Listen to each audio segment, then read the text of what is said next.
Hi everyone, my name is Ercy and welcome back to my channel. In this video, I'm going to give you my thoughts on Wizard and Glass by Stephen King. And this is book 4 of the Dark Tower series. So if that's something you want to see, then stick around.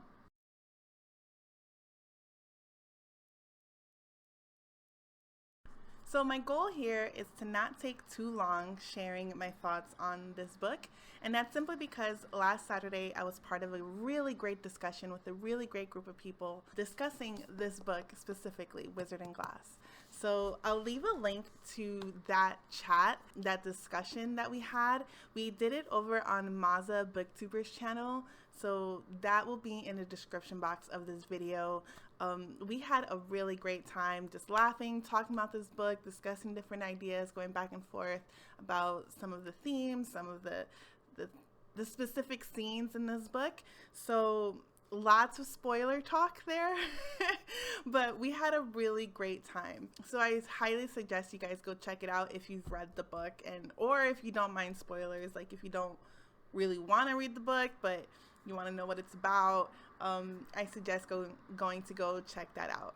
But here are just some extra thoughts on the book. So what is the book about? So like I said, this is the 4th book to the Dark Tower series by Stephen King. This is pretty interesting because book 3 ends on a cliffhanger, The Wastelands. And we kind of get dropped off right when they're kind of doing the mind game with Blaine the train. And this is sort of where we pick up. But then this also goes on to be a backstory or sort of an origin story of Roland the Shane. So not only does it serve as a sort of continuation of their journey towards the Dark Tower, this is also sort of a prequel as well, because we get this origin story, like I said. We get a little bit of an origin story in The Gunslinger, book 1, where we have these flashbacks about Roland's past and his test in order to become a gunslinger.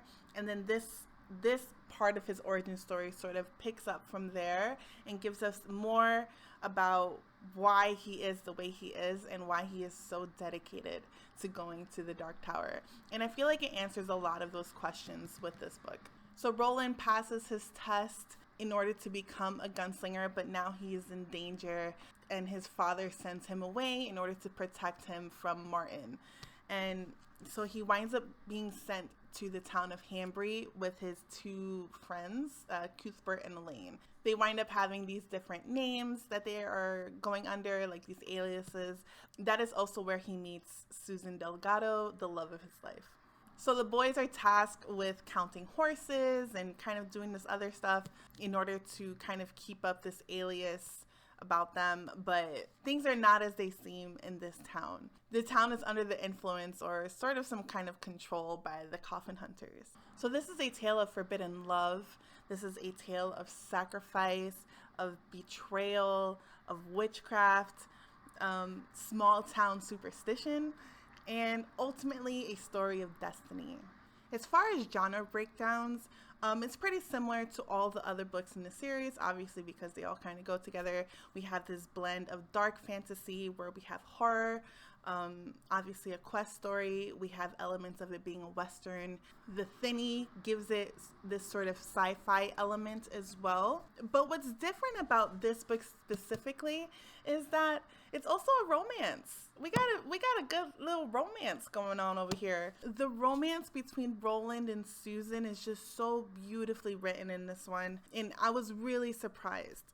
I won't really spoil anything, but we kind of get the feeling about where this romance is headed because we get ideas about it through the other books about what kind of happens to Susan. So it's not really much of a surprise, and King is kind of known for, apparently, for spoiling his own books. But I think there's more emphasis on the ride, like there's more emphasis on the journey and seeing how everything kind of turns out rather than the ending of it. And that was sort of one of the things that we discussed in that discussion with everyone. But I think the point of us hearing about this romance is because it really shapes who Roland is as a character, and it kind of gives you this understanding of why he is so passionate and dedicated to go to the Dark Tower because of what happens in this book. And if the things in this book isn't going to stop him to go to the Dark Tower, like nothing's going to stop him. So I really think that you really get that understanding through this book. As far as some likes and dislikes for this book, I won't get into too many specifics because, like I said, we talked about it a lot at length in that discussion. But I will say that I was very much invested in this story because I love the romance. And again, I'm not a big romance reader either. I must have only read like a few romance. I can't even count the amount of romances I've read in two hands. Like I don't read that many romances, but I really appreciated it in this story. It was beautiful. It was so beautifully written. I loved it. It might have been a little too fast in my opinion, but I think some of the people in the chat were like, well, they are kind of young, so like it makes sense that way. But it was beautifully written. I keep saying that. I also loved the action in this one. I loved the witchcraft. I hated our antagonist Rhea, but I really appreciated her as a character. Like she was so awful in the best way. Like her character was so cringy. But I felt like it just worked. It worked so well. You know a character is written well when you just absolutely despise their character, but you want to keep reading about that character. It's such a weird sensation to have that happen. Even the beginning with Blaine the train, I just thought it was funny how that went down. So again, we talked about it in chat, but I really liked how that went down with Eddie and the train, and it was just pretty cool. I will add though, something that we didn't really touch upon on the chat. I just kind of forgot about it because we were talking about so many things and it kind of just slipped my mind to bring up. But this might be a little spoilery, so I'll just mark it in the sections if you don't want to hear any spoilers, so you can just skip ahead to the next part. I just found it super interesting how the community of Hanbury just kind of turned on Susan the way that they did. Like, she grew up there. They knew her dad. She was raised in this town. They're members of the community.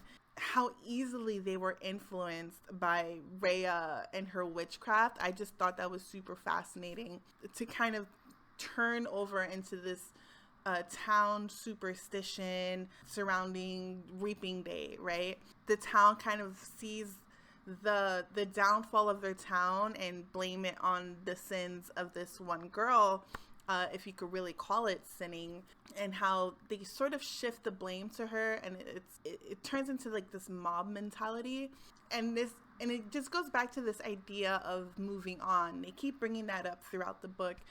Everything's moving on. The world is moving on.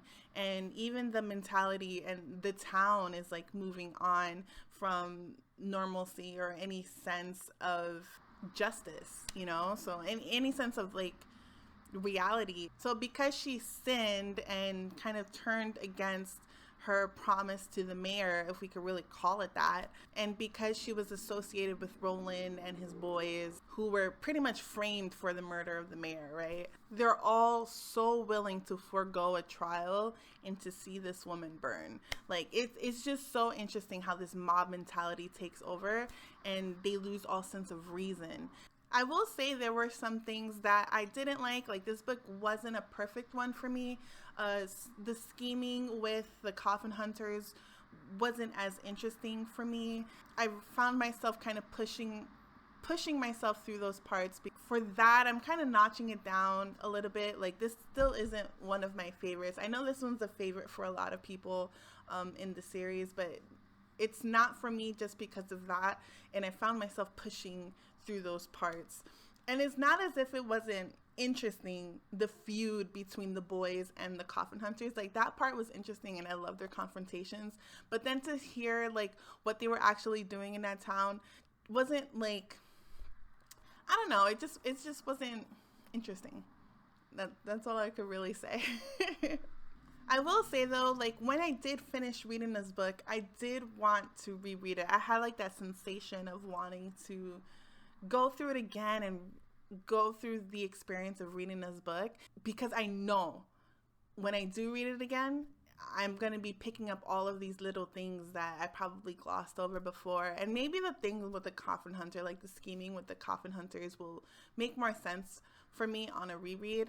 But I really felt like I wanted to pick this one up again. But I won't now. I'll give it some time before I do that. But this is definitely going to be a reread for me in the future. So I rated this one 4 out of 5. It's really great. I'm really excited to continue on with the series and move on to book 5, Wolves of the Kala. Like I said, I just brought it down a notch just because of the thing with the Coffin Hunters. But other than that, this is a really phenomenal book.